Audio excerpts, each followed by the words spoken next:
I've always said that, and when I mentor quite a few startups, and I say your second founder should always be a sales guy, right? Your co-founder should be an out and out salesperson.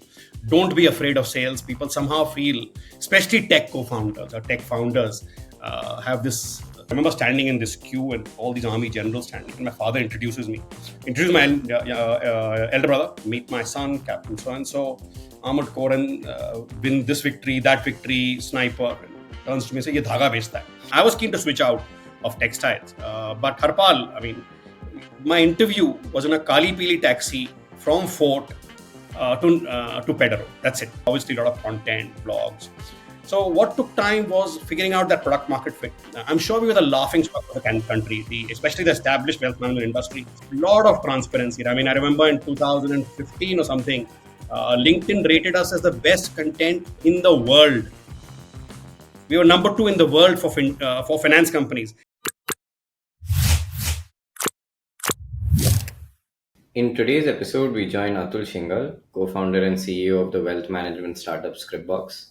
Managing 18,000 crore in AUM, Scripbox uses deep tech to build personalized portfolios for the Indian consumer.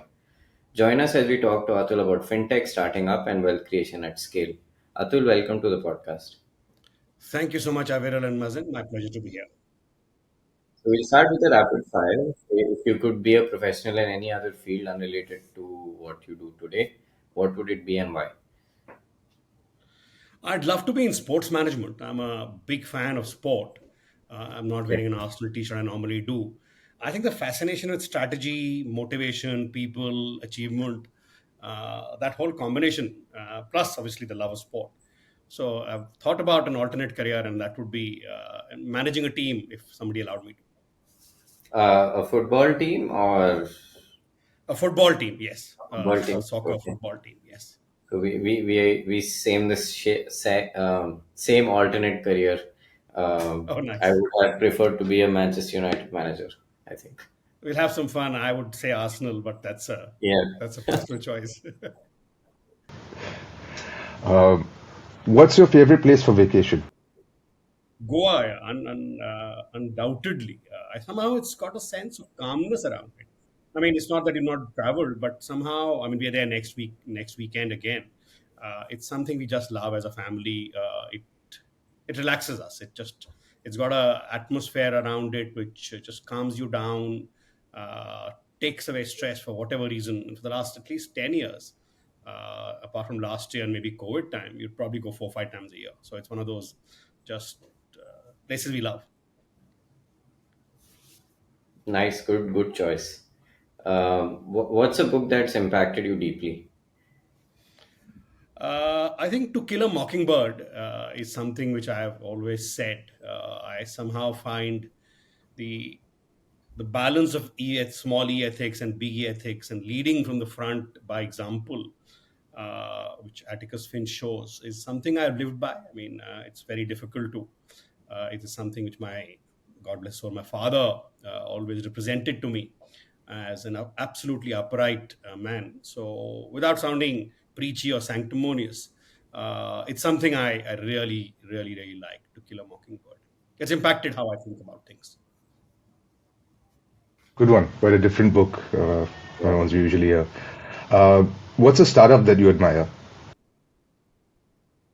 Depends on how you define startups. I think globally, I would say Google, just the impact they've had around the world. In India, Flipkart, they were pioneers before anybody. I believe, like you can give them credit for having created the ecosystem in India. Obviously, I have to say Scriptbox. They've Mhm. gone and built it from the bottom up. Yeah, I think these 3, 4 companies I would say which have been built to last is how I would think about startups which have done well, have achieved some scale, and I think somebody like a Flipkart who's changed the ecosystem in India, created, I would say at least 40, 50 entrepreneurs, is something which is really admirable. Correct. I think there are about 13 unicorns that are Flipkart alums. So Yeah, it's a huge, and many huge. more to come, right? Yeah, Because yeah, the absolutely. journey is just begun. 100%. It's a entrepreneurial talent pool. What's your favorite hiring question? It's usually around ethics. So I would, especially hiring people in sales, etc. I'd give them a situation around, say, in a government kind of interaction, or you're dealing with a procurement company, and if the person asks you for a bribe, how would you manage that? And you just leave the question, don't prompt, and let it be, and you see how people answer. Do Very they say interesting. no question? Do they say what the company will do? Do they say no, no? Obviously, I'll take him out. So it just gives a very quick sense of how people think about ethics, and I Very. think that's a filter I wouldn't like to change ever. It's a nice one. What's one truth that few people agree with you on? So I'll give it from the work environment. It's the importance of sales, right? I'm an out and out sales guy. We've got a tech product company. I've always said that, and I when I mentor quite a few startups, and I say your second founder should always be a sales guy, right? Your co-founder should be an out and out salesperson. Don't be afraid of sales. People somehow feel, especially tech co-founders or tech founders, have this sort of utopia around their head that if I build a great product and I'll achieve. But you have to go sell the product, whether you use digital channels, whatever. But that inherent hunger to sell, I think, is an unfortunate truth people don't just get right. I think it is really critical. I would say there are exceptions, 1 or 2% companies who can survive without a sales team or a sales culture. But I think, and a good positive sales culture, not a hungry eat the enemy kind of sales culture. But yeah, I'm creating great value for customers. I'm talking to them. I'm going out there. The discipline, the product knowledge. So yeah, I'm carrying on. But sales is one thing I think is an unfortunate truth people completely underestimate, or actually just argue with you that I'll achieve this product market fit and then everything will go viral. And apart from WhatsApp, I don't think any other product in the world has cracked this puzzle of not having a sales organization. That makes sense. Atul, would love to talk to you about your journey till entrepreneurship. You've obviously spent a long time in fintech as well, but early days growing up, where did you spend time? Where did you grow up? When did the thought of So I was starting? a God has been very kind. I was born into I wouldn't say I think a privileged childhood. I wouldn't say a rich or a wealthy, actually a poor childhood. My father was in the army, so we traveled a lot. So learned a lot about culture, learned a lot about getting along with different people. Went to boarding school very early. I was 6 years old when I was in boarding school, so more resilient, more finished school from a sort of slightly elitist school called Mayo College. So had seen the ability to survive with tone footwear with also very posh people around you. So learned a lot about that. So a good childhood, but learned the value of money because everything had to be frugal. For my father to put me through college, actually sold his car, put me through school. Right. So I was lucky enough to get into IIT. I'm from IIT Madras, 91 batch. Then laziness took me to IIM Bangalore. So rolled from one campus to the next. Didn't really want to work. So I said, chalo, let's do this.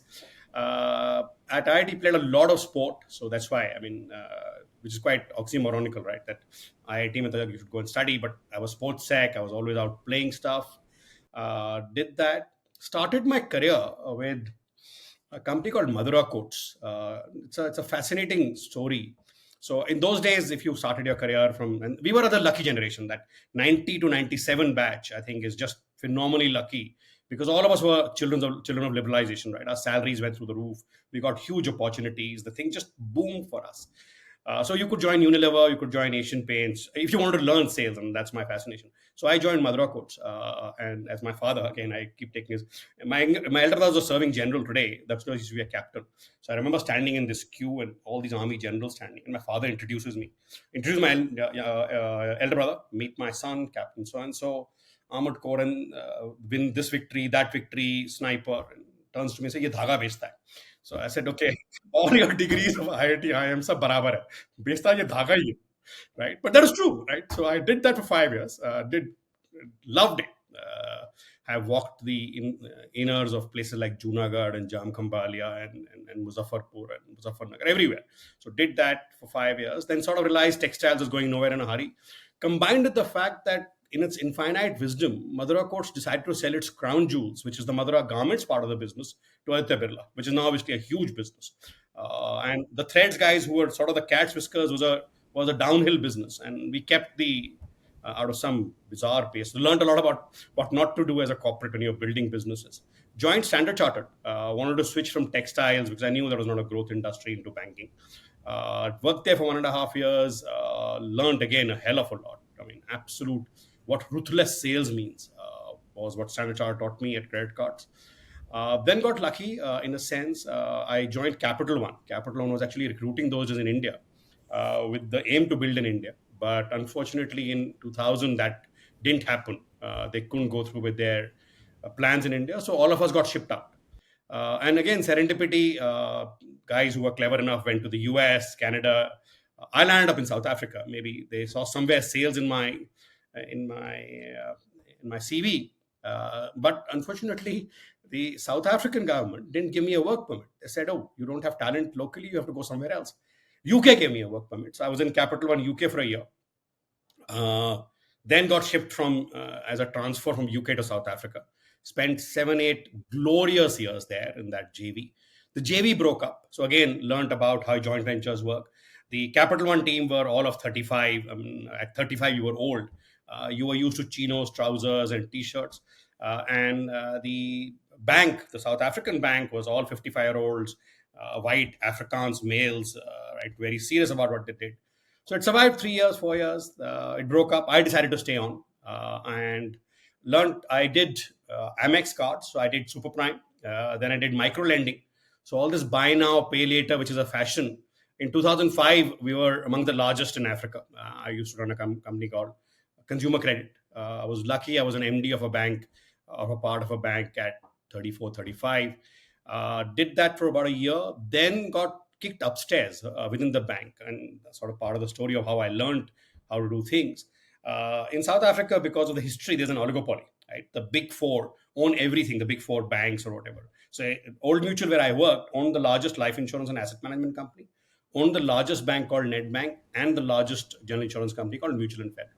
My job in 2006, 2005 was to put an online channel on top of these businesses, right? Okay. And I said, okay, let's go to try this. Because we were a team of 3 people who did all our research and went back and told the board that there's nothing called online. We'll build a digital business. The fundamental difference being online is a channel, digital is a way of life. And we went and asked for 200 million rand at that time, which was a huge amount of money. And we thought they'd laugh us out of the bank. They actually gave it to us. So suddenly now in late 2005, I'm whatever, and I'm sitting with this huge amount of money in the bank, and you would go build this thing. And what we had decided is that we'd build the entire stack, right? Those days was still, you had to build modular. So we built a life insurance company and a home loan company or a banking company and a general insurance company, put a middleware on top of it. But all we obsessed about was a customer layer, right? We knew that that's where the victory was. We were about 250 people. I think the contact center we built in South Africa at that time still wins all the awards in Africa till date. And this is in 2007, we finished building it for the best contact center ever built. Right? So did some interesting work. Unfortunately, a combination of politics and the Lehman, the global financial crisis of 2007, we had to shut that thing down. So I had to land up at these CEOs meetings, right? These 3 CEOs of these 3 bricks and mortar businesses in their suits. I used to be in t-shirt and jeans.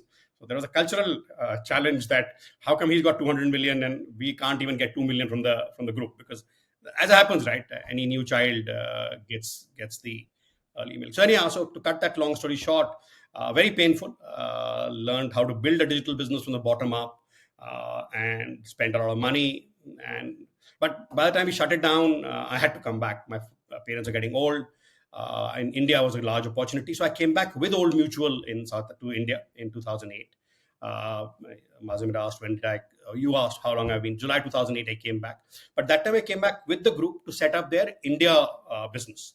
Right? Okay. They already had a joint venture with Kotak, but that was totally separate. We were setting up an asset management company, a wealth management platform, and we were setting up a PMS. We had applied for a SEBI license. So I had a team. I brought up a small team from South Africa with me. I had hired locally. But I'm a lucky guy. Late 2008, Lehman Brothers happened. I said, oh, God, now this is too bad, right? The global crisis obviously hit the group very badly. We had to shut that down, and I decided not to go back. I said, no, I mean, I was probably slightly senior, would have struggled to find a big job in India. So, and I became footloose and fancy free. Took a years off, sabbatical, traveled the country, spent time with my children. They were young that time. Spent a lot of time with my parents in Dehradun. Came back to then somehow I think you figured out what not to do. So I was spending a lot of time thinking about what to do, but what not to do, what I didn't want. I didn't want large corporate. I didn't want that business card.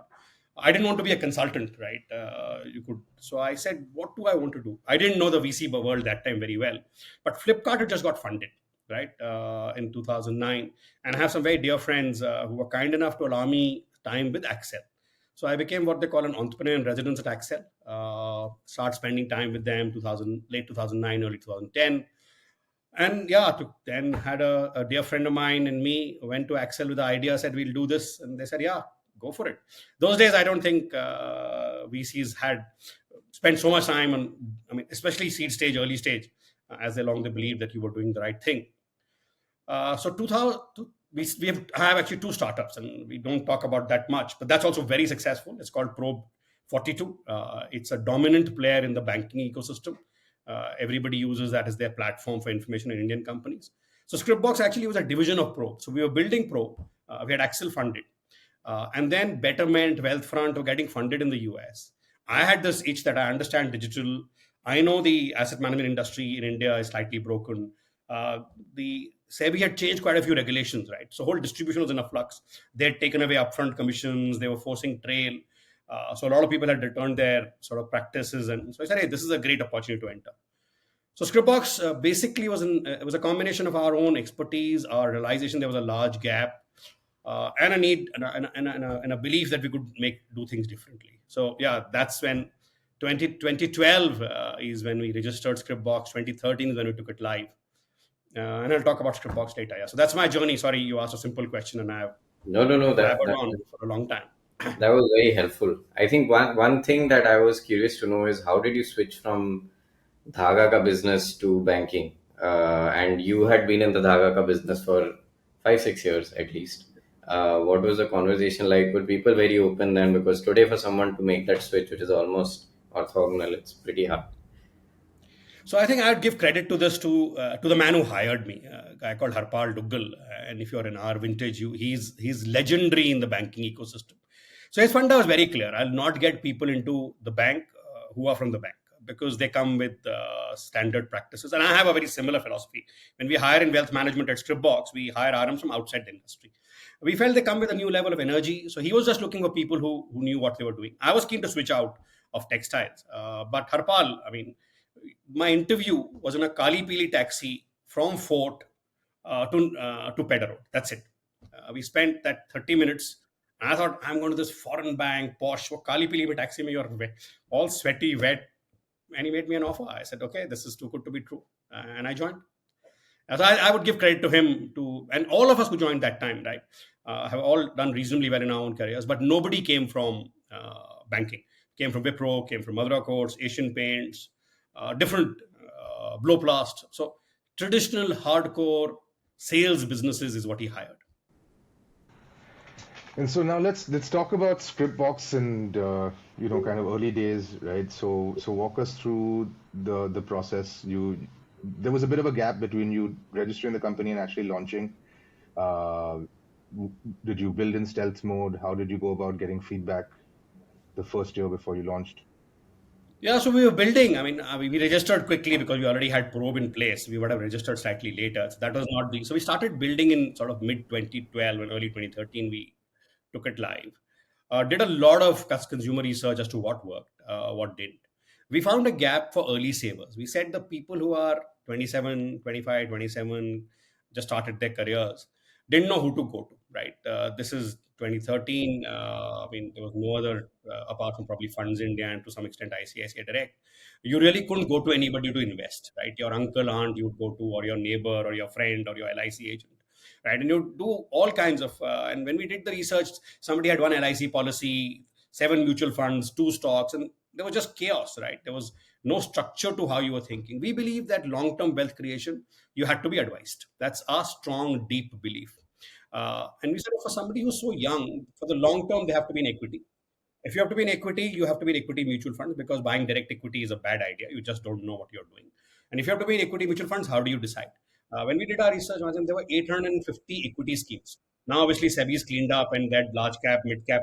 There was no such classification that time. You could do anything as long as you named the scheme. So one of our stories was the reason we launched it is because how do I decide? I have to put 10,000 rupees.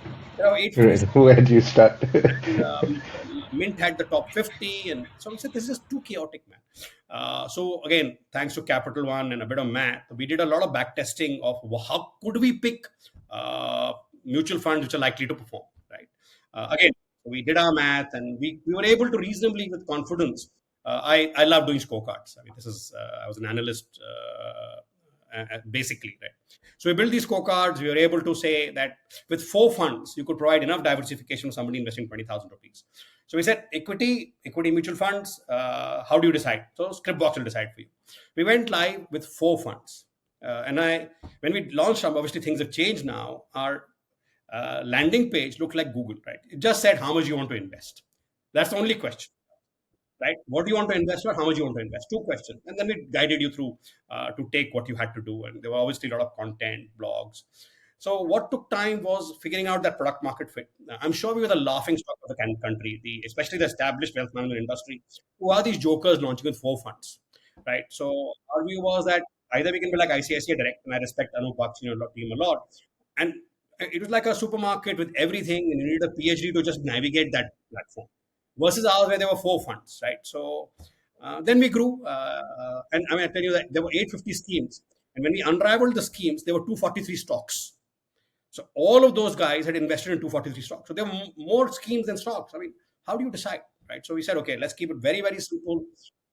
It is called long-term money, the product that you just decide 20,000, 5,000 into these schemes. Every year we'll rebalance. So very heavily based on math. Fill it, shut it, forget it. You decide what you're investing for and how much you're investing. The rest we will tell you. And over time, obviously, customers wanted short-term money because they wanted to buy a mobile phone 1 year later or a laptop 2 years later. So I said, we'll add short-term money. Then people said, I want to do tax saving. So we added tax funds, right? Again, of the 40 tax funds, we added 2. Of the 5,000 debt schemes, we added 3. But by nature, we are risk averse. So when the Franklin Templeton fiasco happened, none of our customers got impacted because they didn't hit our risk criteria. So while we were doing fund selection, the process was a combination of performance, risk. I mean, we have that much of domain knowledge. So yeah, the early journey was, and we said what we'll importantly do is put our own money there, right? So all of us from the very beginning, including our family. So I think Sanjeev Singhal, who's the founder, his sister and my mother were amongst the first accounts we opened. And if we can say we can invest their money with trust, because you really can't lose your mother's money, right? She'll take out it'll be very, very poor form, poor anyway, army officer's wife. So that's how we started. Well, I want to talk a bit more about that, the whole trust piece, because it's, it's a high trust business. When you're starting with family, that's one way to start and kind of build that trust. And I like the analogy, but how did you scale that, and how did you go about building a brand that people can trust and improve from that initial onboarding journey? So I think 3, 4 markers what we did. One, we said we are a digital player, but with a human touch. So we always had a contact center from day one. When we went live, you could call us and talk to a human being. The contact center was 7 days a week, 12 hours a day, always. Right. So we said, in your working hours, I'm available to you, talk to me. Right. It's not a faceless organization. Secondly, the contact center person was fully empowered, and even today is empowered to do what they want with their account. So if there's an NAV miss or whatever, so we call them CEOs. So anybody on the call who's talking to a customer is a CEO. So they can decide what is right for the customer, right? Anybody who says anything like the system doesn't allow it or this is stuck, that is a sackable offense in my company, right? You cannot hide behind a system. You cannot hide behind a rule. You have to solve the problem for the customer. So those are markers of trust. We blogged very heavily. We wrote. I mean, Sanjeev is very, very clever. So his pieces were, to the extent he had forced you to read 3 blogs before he allowed you to sign up. So he said, you're signing up with knowledge. I'm not tricking you into a clickbait to sign. So he made you go through 4 screens before you actually became a Scriptbox customer. So you came for the right intent. So we selected customers who wanted long-term wealth. We never promised performance. We delivered performance. We never promised it. So because if you're coming for a quick fix, you'll go quickly.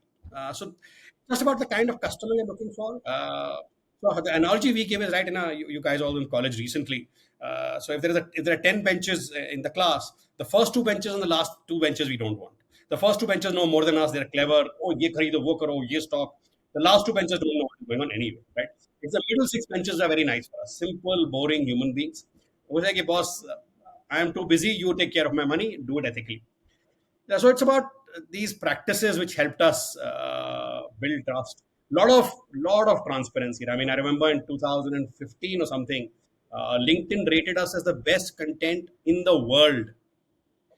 We were number two in the world for finance companies. American Express, Morgan Stanley, Goldman Sachs, the whole works. We were rated number two in the world because we focused very heavily on this customer communication, right? That a smart customer and an empowered customer is far better for me than somebody where there's an information arbitrage. Well, and that's really that's a great analogy, and I think it's good advice for our listeners, right? Pick your customers, especially early on.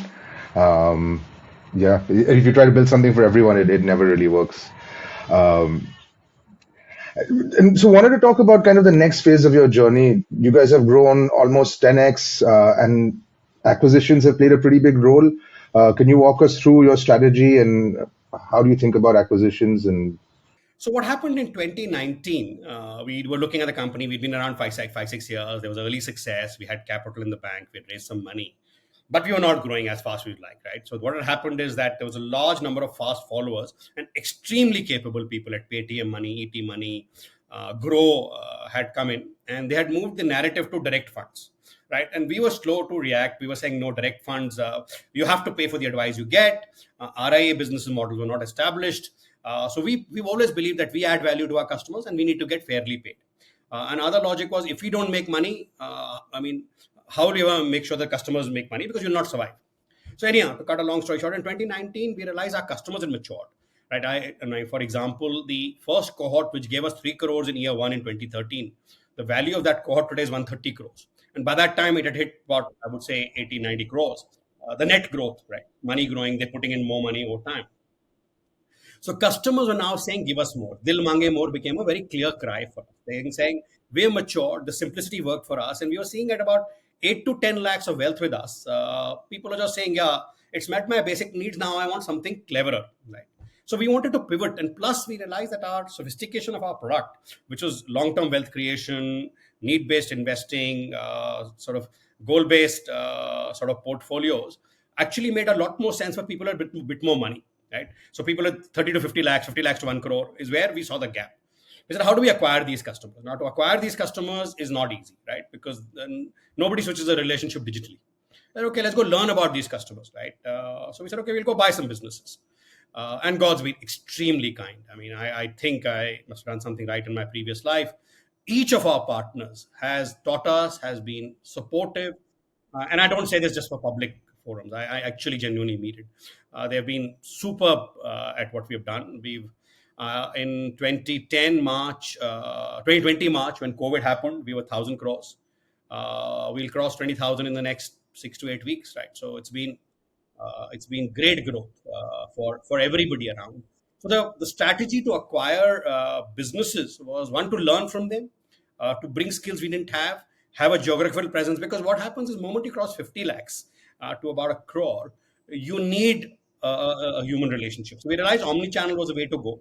And this gave us now a footprint in Chandigarh, Noida, Gurgaon, Pune, Bombay. So we've strategically found our partners. We've now got our location. So the strategy was to expand our footprint, acquire higher ticket customers, learn how to grow with these customers, right? The other was, we also have a belief that over the next X years, 7 to 10 years, that the regulator is likely, or not the regulator, there is a possibility that advisory, the RIA business will increase, right? Which is where the customer pays a fee. And that was still in its formative years a few years ago. It's getting better now. So we went and acquired an RIA in late 2020, in the peak of COVID. They've done very, very well. We wanted to understand the fee payment collection mechanism. We wanted to understand how customers pay. Do they argue about the fee? And it's been a great learning experience. So we're about to do something quite exciting in that space very, very soon. No, that's really interesting. I think several facets of the business would like to understand a little bit more about some of these segments. And you talk about kind of transitioning from that segment that now needs human touch. How did you kind of realize that this is the right segment? And do you see that changing with AI coming in? Is it going to be less human touch, or you don't think so? I mean, I would love to hear your thoughts on that. So obviously we realize that to make money, because this business you make money based on the assets under management, right? It's a percentage basis. So serving 150 lakh rupee customer is more value to the customer and more value to us than 51 lakh rupee customer, right? We value all of them, but basically we realize that our proposition made a lot more sense for people with a bit more wealth, right? So that's why we went there. And when we spoke to them, they wanted the ability to call a single name apart from the contact center. They wanted somebody with a higher knowledge capital who could explain when the markets are up or down. So we call it, the role is chai pe charcha, right? So if you think about our category, right, so, and to your question on the AI, which is related, so you can do AI, you can use GenAI to do better portfolios, right? So which is basically the fund management aspect of it, your research, your fund management. You're able to pick and create better portfolios which are personalized. You can apply GenAI there. You can apply GenAI for productivity, right? Chatbots, sort of marketing, content creation, doing stuff there.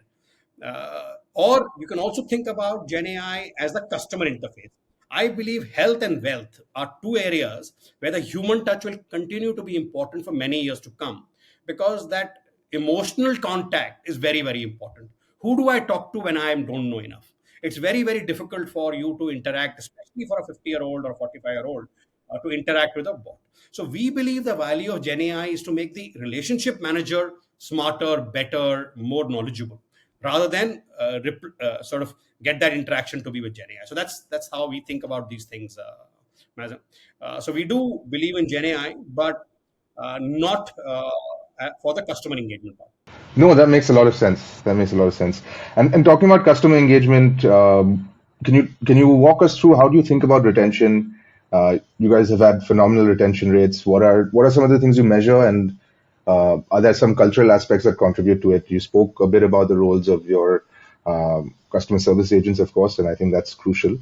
But yeah, more on the metric side, how do you measure it? And you know, First is customer selection. We look for customers who want to invest for the long term, right? So we are trying to find customers who have a slightly longer term perspective. And our filters, when our targeting, our selection, basically helps us find those. So we try to get an account plan, we try to get a financial plan to understand our cost customers' wealth journey, because wealth is typically a 30, 40, 50-year journey, right? It's not a 5-year journey. In today's, with human longevity, somebody who's joining you when they're 35 will live to 95, right? So this company is much larger than me. So we try to find customers who have a preponderance for long-term wealth creation and long-term relationship. Secondly, we engage very heavily, right? So we use, the real estate we have is this phone. So nudges, news bites, etc. The third is very structured portfolio reviews, right? So you lose more money by not doing something about your portfolio. While we do call it fill it, shut it, forget it from a philosophical perspective, but the active management of that by actually quarterly reviewing it, telling customers what we are doing, how we are rebalancing, helps customers remain engaged with the product and their money. And yeah, there is obviously the right amount of communication.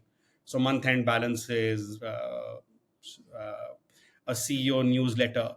Last but not the least is Sanjeev and me are always available, right? So our emails are in the public domain. I answer every email written to me personally. So all those are just, hopefully we can continue doing it when you're a million customers also. Uh, the metrics for us are sort of how often do you check, how often do you engage with us. So we track engagement, whether it is by the advice we have given you, have you, because there's transmission loss now. If I tell you, okay, you got these 8 funds, we think you should get out of this and buy that, do you actually do it or not? So do you trust me when I'm telling you something, because your neighbor is telling you something else, or the newspaper is telling you something else? So how do you believe me? So that engagement metric, so how often are people engaging meaningfully with us, rather than sort of just a newsletter or something. So those are the ways we try our best. For the physical part of our world, which is the omni channel where we have RMs, Obviously, there's a structured 6-point program, which is slightly IP, but yeah, there are 6 touch points we have for every customer. Atul, how has growth been for you? Your AUM has obviously grown a lot in the last 4 years from about 1700 crore to 18,000 crores. I understand it's been driven a lot by acquisitions. How have you made sure that these integrations are good, sustainable? Any red flags you've noticed during the M&A process as well? So three very different questions, and I'll answer them very differently. The organic growth, which is the before we started the acquisitions, continues to be 35 to 40%. Right. So our core business, which is our which is what the digital business only, has grown at a CAGR. That 1,000 which I talked about in March 20 is north of 5,000 now, 5,200. The businesses we have acquired have grown 40% or 50% cumulatively since we acquired them over the last 2 years. So growth is in our DNA. Right? So obviously it's deeper customer engagement. It is upgrading the car. It is giving more experiences. Now, coming to the integrations part, I think the most important part of integration is the human part of it, right? It's so things like us versus them, things like they did this is not allowed. So anybody using such words in the company, it's a sackable offense. And I mean, I don't mean sackable in a bad way. I mean, you just have a difficult conversation. Who is they? I mean, it is us, right? We're all in this together. There is no two companies. There is no. It is. We've tried very, very hard to make sure that the humans who join us are respected, because customers will obviously respect us once. So the transition process, right? So from an integration, there is a technical aspect, right? The customers getting accounts, you transferring the AUM, building the AMC relationships, figuring out. So it's very complex technically that we've cracked. Customer engagement, I talked about what we keep doing, but the most important part of making these work is the human part of it, right? So I think the team has done a great job of treating everybody who's come on as a family member and not a guest or a visitor. So I think this culture that everybody's family has been the critical part, and not that they are outsiders in the company. It does not mean it's not there, and I would be amiss of me to say there's no, but I think it's just actively working on making the human part of it real is being the, I think, part of where we are. Understand. And what do the next 5 years look like for Scriptbox? And what are you most excited about? So three things in the next 5 years. See, the beauty of the business we are in, and especially if you hit a certain size and scale, we're in the top, I think, 15 in the country now. This includes our top 18 across all the banks and everybody else. Size begets size, right? You just and this is an industry. Very few businesses in the world have an annuity into perpetuity. So as long as Mazim said, you can retain the customers and keep them happy, their wealth will grow. Their wealth will grow. You will grow. So that's the exciting part, right? Our mission is to help 1 million families. We're at 100,000. So it's a 10x growth from here. It's a journey which we are committed to making. The vision is that our brand promise is what I call a trusted friend, somebody that you sleep easy at night, I'll take care. So the analogy I give is, if you know Hindi, there is uh, a Maji, right? A boatman who takes you across a small river or a ocean or a big lake, depending on your own needs. But they're always by you. They're helping you, right? We are both the seat belt and the co-driver for our customers. That we don't allow them to crash, but we let them drive, right? So it's those things which excite us about building a long business. In terms of the next 50 years, I really want to build an institution which stands the test of time beyond us. We are excited about building a brand which customers love for who we are, what we do over the next 5 years. Do I think if we double every 2 years or slightly more than that, should we be 100,000 crore company? But those are all numbers. I think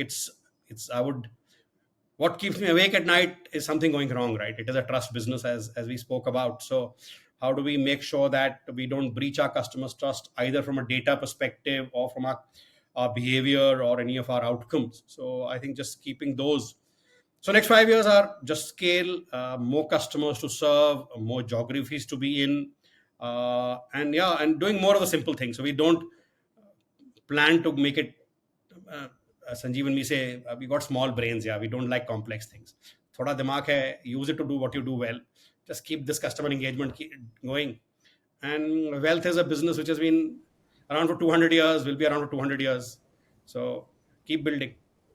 And just to close out, and why we call this Founders Unfiltered, what's one piece of unfiltered feedback you received in your journey as an entrepreneur that really changed your perspective? I think the transition from being a very senior corporate employee to being a founder owner. So manager owner versus founder owner is unfiltered advice, and I give credit to my co-founder or founder at Probe, Ravi. And it took me some time to understand it, right? Because you come, whatever company you work in, budgets are a number, right? You're never going to run out of money, right? Because the company will, unless they sack you. But typically at a senior level, you're basically managing budgets. But as an entrepreneur, it's not that. That unfiltered advice, ki boss, think about it differently. This is limited. If this finishes, you end. This is the story. So that combination of cash is king. Be very prudent. Uh, uh, yeah, that was unfiltered. It hit you in the gut that boss, I think I'm this cat's whisker MD of a bank at 20 whatever, and country manager in such a big thing.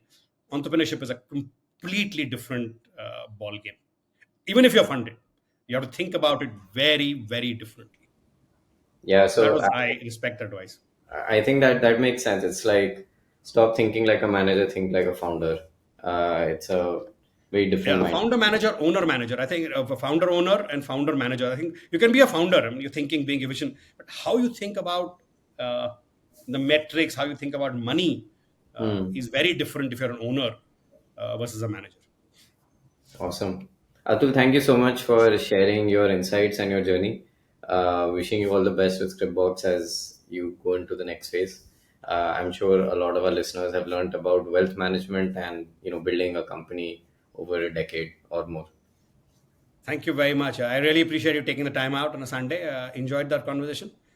Look forward to keep catching up in person sometime. Yeah. Take care, guys.